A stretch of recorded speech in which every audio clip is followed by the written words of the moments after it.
Hello everybody, I am Ben from Team Panic, and this is my 13 kilo robot, Strange Young Man. Now, Strange Young Man, this is how Strange Young Man ended up after the fight at the fights at Vivid in Sydney 2 weekends ago. So we're going to have a quick rundown of how that competition went and how Strange Young Man ended up in this position. So Strange Young Man went 1 and 2, I think that's the right way around. 1 win and 2 losses for the event. One of them was very close and really only came down to a judge's decision, but we'll talk more about that in a second.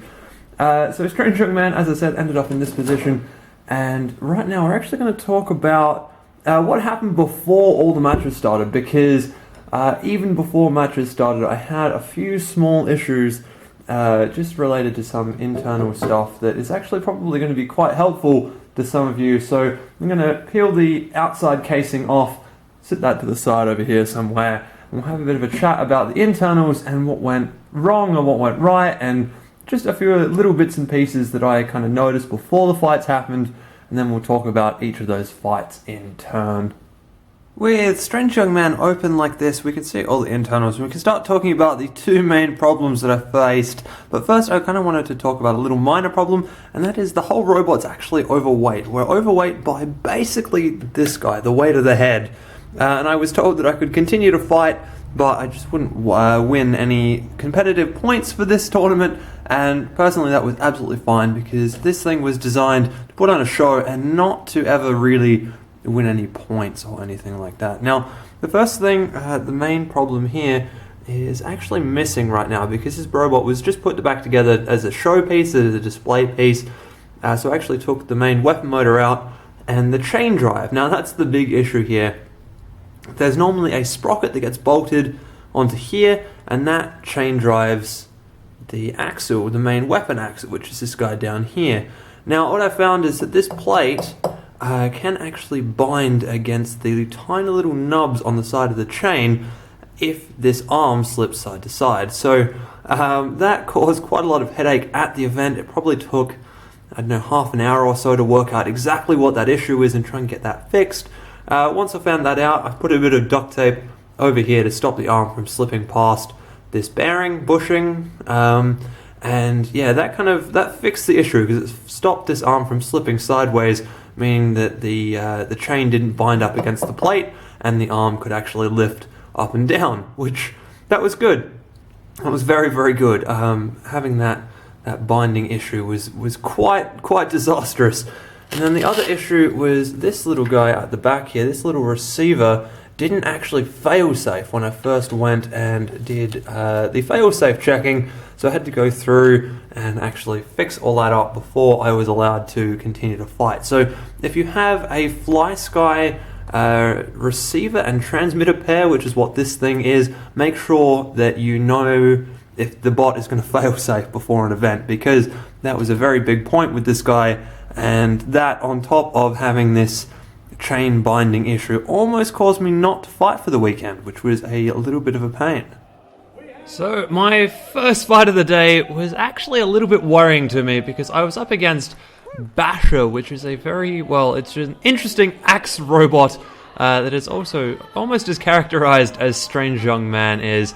And I was very nervous about this, because I kind of hoped that the 3D printed head on top of Strange Young Man was going to survive all day, and as you can see, I did actually manage to survive all day, but this matchup was not the greatest as a start to that, and you can see there that the first shot with his axe kind of did a little bit of damage to me, but it thankfully missed the head. Also, this match, you can see I ended up with a bent weapon. That was from running into the wall, and it's actually something that happened again and again and again over the course of this day.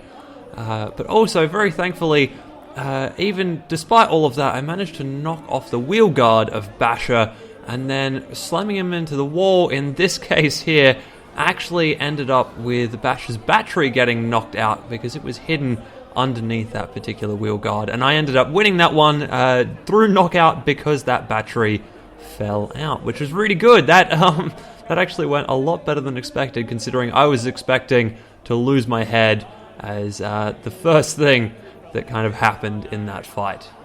My next two fights then actually went the full 3 minutes, and as you kind of guessed by what I said before, I did not win either of the next two fights.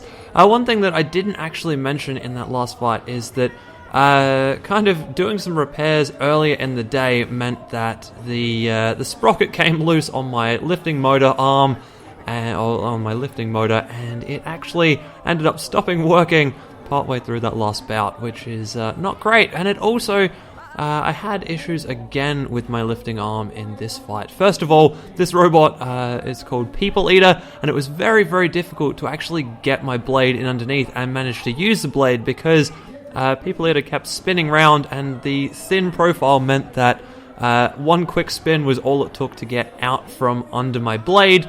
And as you can see here, the arm bent again from slamming into the wall and then knocked off one of my ears. It's also actually taken out one of the lights in the eyes. That was purely because the lights that were being used in those eyes actually, were very just cheap little hand torch things, and they ended up breaking with repeated hits. So there were just little bits and pieces that I had to repair between each fight, and continuously smacking into the walls meant that I bent my arm further and further.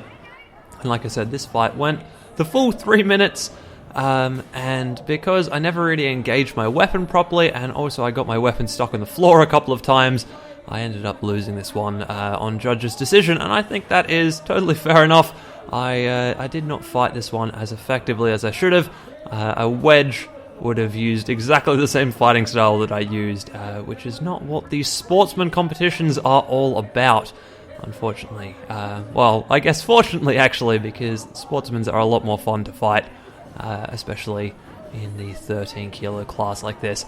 So that was that. It was, like I said, a full 3 minute fight, and I just did not behave aggressively enough, I guess, to actually win this. And also, my chain did actually end up slipping off in this fight, so once again, I think about the minute mark around here somewhere, I actually lost my my weapon, although that seems to be okay right now, so I can't quite remember where it was, but very close to the end, I did actually lose the chain on my weapon, and it meant that the weapon stopped moving, and that just didn't help at all with points. Fight 3 was my final fight of the day, so I went absolutely all out. I was fighting a spring flipper, which, as with the fight earlier in the day, was one of the fights that could actually do some damage to my head, so I was a little bit worried, but at the end of the day, it was also my final fight, so I decided to go absolutely all out and use everything I possibly could. That did mean I ended up getting flipped a couple of times by putting myself in bad spots, and I also did a lot more damage to that lifting arm as I continuously rammed this guy, trying my very best to get this lifting arm in underneath. And as you can see, even by this stage in the fight, that lifting arm got really, really badly damaged. Thankfully, the lifting arm can go a full 360 degrees around the robot, which meant that I was okay for self-riding.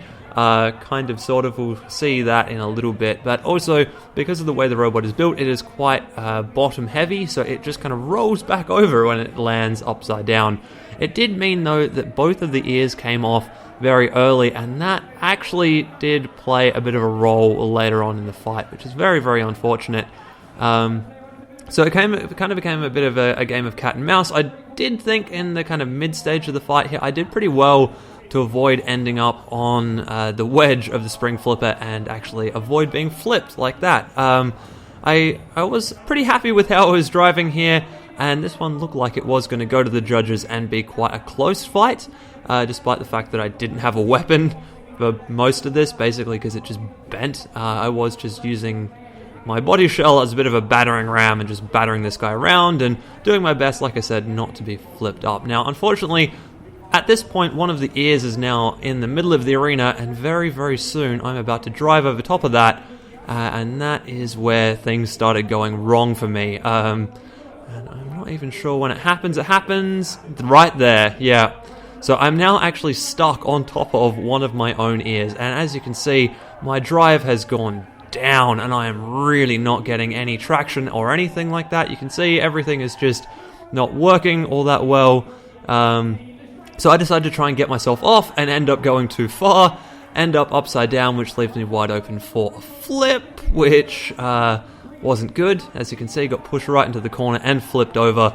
And then from there, I was like, well, I need to get out of here, so I used my bent lifting arm to kind of crawl my way forwards, which was quite a lot of fun to do, but all of this time, upside down and vulnerable, left me with very little points in the judge's eyes. And then also there, as the lifting arm was bent and I needed to get it all the way around, I just kind of pulled the controller and pushed all the force I possibly could through it, and that actually ended up breaking the top of Strange Young Man's head and doing all of the damage that you can see on the robot, or saw on the robot at the beginning of this video. So yeah, there you go. That was the full 3 minutes, and I did end up losing that fight, unfortunately.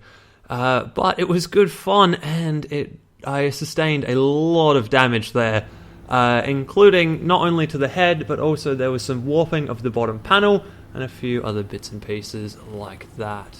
So, on the whole, I would say that event actually went pretty well, considering that Strange Young Man was built a lot more for form than for function. He performed pretty well on the whole. There's a few upgrades and improvements that I want to make before fighting Strange Young Man again. There'll be a Strange Young Man version 1.5 that just fixes a couple of issues and also pulls the weight down a little bit.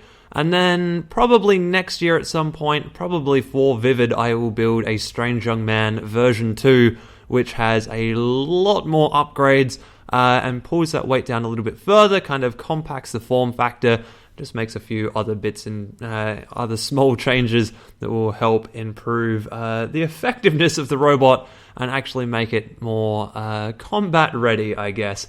But anyway, that is going to be it for this video. I hope you guys have enjoyed that one, and I will see you next week for another video.